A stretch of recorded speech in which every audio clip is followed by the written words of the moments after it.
नमस्कार, मैं कमलेश कबीर आपका एक बार फिर स्वागत करता हूं इस नए एपिसोड में। आज के इस एपिसोड में हम बात करेंगे कानूनों में बदलाव की प्रक्रिया की, क्योंकि भारतीय जनता पार्टी की सरकार ने जो अंग्रेज़ों के द्वारा जो बनाए हुए कानून थे और वो कानून क्यों बनाए गए थे उसको भी अगर हम समझें तो उस पूरे कानून में हमने देखा कि इसमें सारी जो पावर है वो पुलिस को दी गई। मतलब पुलिस जो है वो सुप्रीम अथॉरिटी बन गई। इसके अलावा फिर हम बात करते हैं अधिकारी वर्ग, क्योंकि ब्रिटिश जो है उन्होंने कानून को इस हिसाब से बनाया गया था कि उनके जो अधिकारी हैं उनके ऊपर कोई आंच नहीं आए, और इसलिए उन्होंने पूरी एक कानून व्यवस्था बनाई जिसको आपको पता होगा इंडियन पिनल कोड का नाम दिया गया। और यही एक इंडियन पिनल कोड जिसकी वजह से आपने देखा सुप्रीम कोर्ट में बाबा रामदेव, क्योंकि कहीं भी मेडिकल अगर हम इसकी बात करें, कानून की बात करें जो अंग्रेज़ों के द्वारा बनाया गया है, उसमें अंग्रेजी दवाइयों के अलावा कोई भी, चाहे वो यूनानी हो, चाहे फिर वो आयुर्वेद हो, चाहे नेचुरोपैथी हो, वो किसी भी बीमारी के ठीक होने का दावा नहीं कर सकता। और आज यही वजह है कि बाबा रामदेव को जो है वो सुप्रीम कोर्ट में फटकार पड़ी, जबकि इंडियन मेडिकल एसोसिएशन जो शिकायत करने वाली थी, और अंग्रेजी दवाइयों का क्या हाल है वो हम सबको पता है कि अंग्रेजी दवाइयों से कितना नुकसान होता है, कितना फ़ायदा होता है, और कितने मरीज़ जो है वो इससे ठीक होते हैं। लेकिन अब कानून जो है वो बनाया हुआ है, और कानून ये कहता है कि कानून में अगर कोई चीज़ लिखी हुई है तो उसके मुताबिक जो है वो उसको सज़ा मिलेगी। लेकिन अगर कानून में कोई चीज़ का जो है कोई विवरण नहीं है या ब्यौरा नहीं है तो फिर वो जो है उसको कड़ी सज़ा नहीं दिलवा पाओगे। इसलिए भारतीय जो कानून है वो अब तक अगर जिसकी हम बात करें कि उसमें लचीलापन भी था और उसमें कठोरता भी थी। लेकिन लचीलापन किनके लिए था? वो लचीलापन था नेताओं के लिए, वीआईपी लोगों के लिए, अमीरों के लिए उसमें जो है वो लचीलापन था, और कठोरता जो है वो दिखाई देती थी गरीब वर्ग के लिए और मध्यम वर्ग के लिए। अब आप समझ ही गए होंगे, जैसे बड़े-बड़े नेता, जब हम बात करते हैं जैसे चारा घोटाले की हम बात करें, क्योंकि चारा घोटाले से शायद हमें इसको जो है वो समझना थोड़ा आसान हो जाएगा, क्योंकि चारा घोटाले में सबसे पहले लालू यादव के ऊपर आरोप लगे और उसके बाद में आरोप साबित हुए। आरोप साबित होने के बाद में लालू प्रसाद यादव को जेल भेज दिया गया। लेकिन कितने दिन वो जेल में रहे, उसके बाद में उन्होंने मेडिकल बेस पे जो है वो ज़मानत अर्जी लगाई, और ज़मानत अर्जी लगाने के बाद में अब वो जो है वो जेल से बाहर ही रहते हैं। तो क्या कोर्ट को ये नहीं दिखता कि जब एक व्यक्ति जो है, एक नेता जो रैलियों में भाषण करता है, मीटिंग में जाता है, और ऐसी स्थिति में क्या उसको मेडिकल के आधार पे ज़मानत देना उचित है या नहीं है? दूसरा, इसको हम ऐसे भी समझ सकते हैं कि अगर इन्हीं नेताओं की अगर हम बात करें तो फिर इन नेताओं की कितनी संपत्ति जो है वो इस कानून के तहत जब्त की गई। जैसे लालू प्रसाद यादव के बारे में ये कहा जाता है कि वो एक कच्चे झोपड़े में रहते थे और बिल्कुल गरीब थे, और गरीब परिवार से आने के बाद में आज उनके पास जो है वो लगभग 5,500 करोड़ से ऊपर की जो है उनके बेटों के पास संपत्ति है। तो बिना किसी बिजनेस के, बिना किसी व्यवसाय के, बिना किसी इंडस्ट्री के इन लोगों के पास इतना पैसा कहाँ से आया? क्या इसके ऊपर कभी जांच होगी? तो ऐसा जो है वो आज तक हमने देखा कि किसी भी कानून में ऐसा कुछ था नहीं। ठीक ऐसे राम रहीम के मामले में हमने देखा 2 अलग-अलग मुकदमों में उनको जो है वो आजीवन कारावास की सज़ा थी, लेकिन फिर भी उनको बार-बार पैरोल दिया जा रहा था। तो ये तमाम तरह के जो है वो कानूनी हथकंडे, तो यहाँ से हम समझ सकते हैं कि जो कानून जो था वो कितना उसमें लचीलापन था। लेकिन अब इस नए कानून में जो है वो बदलाव किए गए हैं। लेकिन नए कानून में बदलाव से क्या सिस्टम को हम बदल पाएँगे? ये जो है वो उतना ही ज़रूरी हो जाता है जितना नए कानून को बदलना। क्यों? क्योंकि इसकी लागू करने की, इसको फ़ॉलो करने की पूरी ज़िम्मेदारी जो है वो जुडिशरी डिपार्टमेंट, या हम इसको सीधे तौर से कहें कि पुलिस डिपार्टमेंट पे आ जाती है। जैसे आपने देखा होगा किरण बेदी आज वो मीडिया से रूबरू हुई और उन्होंने भी इस मुद्दे पे जो है वो खुलकर बात की, और उनको जो है वो लग रहा है कि नया कानून जो है, जो नए कानून में जो बदलाव किए गए हैं वो ज़रूरी क्यों है। लेकिन इस ज़रूरी होने से पहले ज़्यादा ज़रूरी है पुलिस डिपार्टमेंट में पुलिस जो अफ़सर्स हैं उनकी रीट्रेनिंग होना बहुत ज़रूरी है। और रीट्रेनिंग होने के साथ-साथ में सबसे बड़ा सवालिया है नैतिकता और ईमानदारी का, कि इस पूरे जो नया कानून में जो बदलाव किया गया है इसको लागू करने के लिए किस तरह की नैतिकता और किस तरह की ईमानदारी की ज़रूरत है, कि कोई व्यक्ति जो है वो झूठे मुकदमों में तो नहीं फंसाया गया।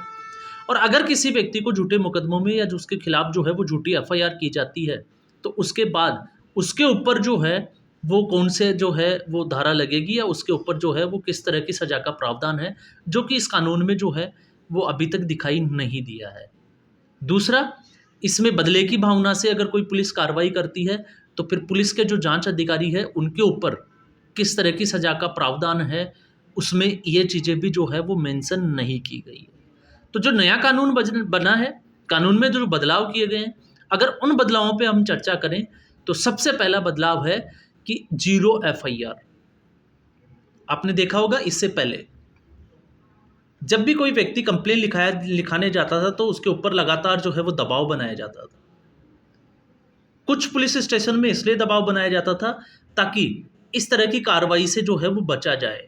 दौड़-धूप करने से जो है वो कैसे बचाव किया जा सकता है। दूसरा, आपने देखा होगा कई जगह पे जैसे मर्डर का केस हो गया या किसी की अगर लावारिस लाश मिलती थी, तो ये कह के जो है वो टाल दिया जाता था कि ये हमारे थाने के अधिकार क्षेत्र में नहीं आता।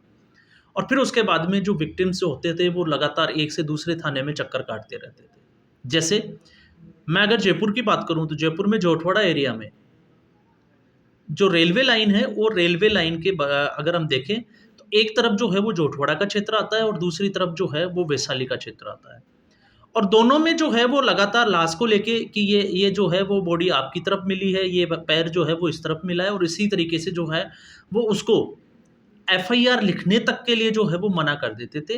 तो इस नए कानून में ये प्रावधान किया गया है कि आप कहीं भी बैठे जो है वो एफआईआर करा सकते हो। अब ये किस थाने के अधिकार क्षेत्र में आता है, ये हमारे सिविलियंस की ज़िम्मेदारी नहीं है, ये ज़िम्मेदारी है पुलिस महकमे की। अब पुलिस विभाग को ये सोचना है कि ये जो एफआईआर जो लिखी गई है, ये जो क्षेत्र है, वो किस थाने के अधिकार क्षेत्र में आता है और कौन इसके ऊपर जो है वो कार्रवाई करेगा, कौन इसके ऊपर इन्वेस्टिगेशन करेगा। दूसरा, अब जो है एफआईआर ऑनलाइन भी कराई जा सकती है। इससे पहले आपको पता होगा कि जब ऑफलाइन एफआईआर की बात आती थी, तो थाने में जाना पड़ता था। कई बार जो है वो पुलिस दबाव भी बनाती थी, कई बार जो है वो गलत व्यवहार भी किया जाता था। लेकिन अब जो है वो आपके लिए सुविधा ये है कि आप ऑनलाइन एफआईआर करा सकते हो, मतलब आप मेल कर सकते हो या कैसे भी करके आप ऑनलाइन एफआईआर करा सकते हो। लेकिन शर्त ये है कि उसके 3 दिन के बाद में आपको मैन्युअली जाके उस एफआईआर के ऊपर हस्ताक्षर करने पड़ेंगे। तो ये जो है वो एफआईआर को लेके जो है वो एक अच्छा बदलाव इस पूरे कानून व्यवस्था में किया गया है। इसके अलावा हम बात करते हैं पुलिस, जैसे हम बात करें सर्च ऑपरेशन की। पुलिस जो है वो सर्च ऑपरेशन करती थी, तो अब तक हमने देखा कि बहुत सारे ऐसे केसेस जो है वो ऐसे जिसको हम कहें कि अदालतों के माध्यम से सामने आए, जिनमें पुलिस ने जो है वो कई एविडेंस खुद जो है वो वहाँ पे रखे फँसाने के लिए, और एक चीज़ें जो है वो क्रिएट की गई या तो फिर जो है वो सबूत मिटा दिए गए। लेकिन अब जो है वो ऐसा नहीं होगा। ऐसी स्थिति में पुलिस को जो है वो वीडियोग्राफी करनी पड़ेगी, मतलब घटना स्थल पर जाकर जो है वो पूरा का पूरा जो है घटनाक्रम, कौन से सबूत मिले, कैसे मिले, क्या नहीं हुआ, वो सारा जो है वो वीडियोग्राफी की तरह जो है कोर्ट में रखना पड़ेगा। इसके साथ में कोर्ट के लिए भी ये जो है वो बाउंडेशन है पुलिस के साथ में, जो कि पुलिस को तो है ही है कि पुलिस जो है अगर किसी मुकदमे को लेती है या एफआईआर रजिस्टर होती है, तो उसके 60 दिन के भीतर जो है उसके ऊपर जो है वो चार्जशीट फाइल करना पड़ेगा। अब उसको जो है वो लंबा नहीं ले जा सकते। और कोर्ट के लिए भी ये है कि इसमें जो है वो जल्दी से जल्दी जो है वो उस पे आरोप तय किया जाए, चार्ज फ्रेमिंग की जाए, और फिर उसके बाद में इसको जो है वो जल्दी से जल्दी निपटा दिया जाए। और निपटाने के लिए जब सुनवाई पूरी हो जाए, तो उसके 1 महीने के भीतर जो है वो उसके ऊपर निर्णय, क्योंकि फैसले को सुरक्षित नहीं रखा जा सकता। तो माना ये जा रहा है कि इससे जो है वो निपटारे के जो मामले हैं उनमें तेज़ी आएगी, और ये तेज़ी इसीलिए आएगी क्योंकि अब जो है वो सबकी अपनी-अपनी एक जो है वो जवाबदेही की सीमा तय कर दी गई है। इसके अलावा रेप के मामलों में हमने देखा कि रेप के मामलों में इस नए कानून में ये बदलाव किए गए हैं कि कोई भी व्यक्ति अगर वो नाबालिग के साथ है, तो उसमें जो है वो अधिकतम सज़ा, जिसकी हम बात करें कि आजीवन कारावास या फांसी तक की सज़ा का जो है वो प्रावधान किया गया है। और अगर बालिग है तो उसमें जो है उसमें आजीवन कारावास तक की जो है वो कठोर दंड की पूरी एक व्यवस्था की गई है। लेकिन साथ में जो छोटे मोटे चोरी वगैरह के जो केस होते हैं उसमें ज़्यादा कड़ी सजा ना दे के जो है वो एक सामुदायिक सेवा एक प्रावधान किया गया है, ताकि जेल में जाके कोई भी अपराधी जो है वो बड़ा अपराधी ना बने। इसके लिए भी जो है वो कुछ जिसको कहें कि शर्तों के साथ में छूट दी गई है। लेकिन अब हम बात करते हैं इसके बाद में, जैसे मॉब लिंचिंग, क्योंकि अब तक जो है वो मॉब लिंचिंग का कहीं भी इसमें विवरण नहीं था, क्योंकि अंग्रेजों के समय में ये जो है वो घटनाएं नहीं थी। तो ऐसी स्थिति में अब मॉब लिंचिंग को जो है वो इसमें मुख्य तौर से जोड़ा गया है। उसमें पूरा जो है वो इसका विश्लेषण किया गया है, और मॉब लिंचिंग की अगर कोई घटना होती है तो उस घटना में फांसी की सजा तक जो है प्रावधान किया गया है। इसके अलावा लिव इन रिलेशनशिप, क्योंकि लिव इन रिलेशनशिप में अब तक जो है वो हमने ये देखा गया कि इस पूरे कानून का मिसयूज किया गया, और मिसयूज करने में आपने देखा होगा कि 5 साल 7 साल और 10 साल से कोई अगर लिव इन रिलेशनशिप में है और फिर किसी बात को लेके उनके बीच में झगड़ा हुआ, मनमुटाव हुआ, और उसके बाद में जो है वो रेप का केस कर दिया गया। तो ऐसी स्थिति में जो है अब इसमें जो है वो पूरे कानून को बदला गया है।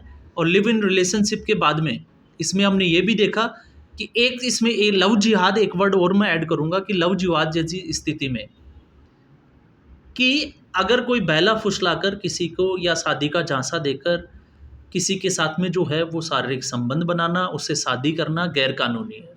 तो लव जिहाद ये एक अच्छा स्टेप है, लेकिन इसमें कमी एक चीज़, इसके साथ एक चीज़ और अगर एड ऑन होती, धर्मांतरण, कि साम दाम दंड और भेद चारों नीतियों से भी अगर कोई किसी का धर्मांतरण करता है तो ऐसी स्थिति में उसके लिए सजा का क्या प्रावधान है, जो कि इस नए कानून में भी ये व्यवस्था नहीं की गई है।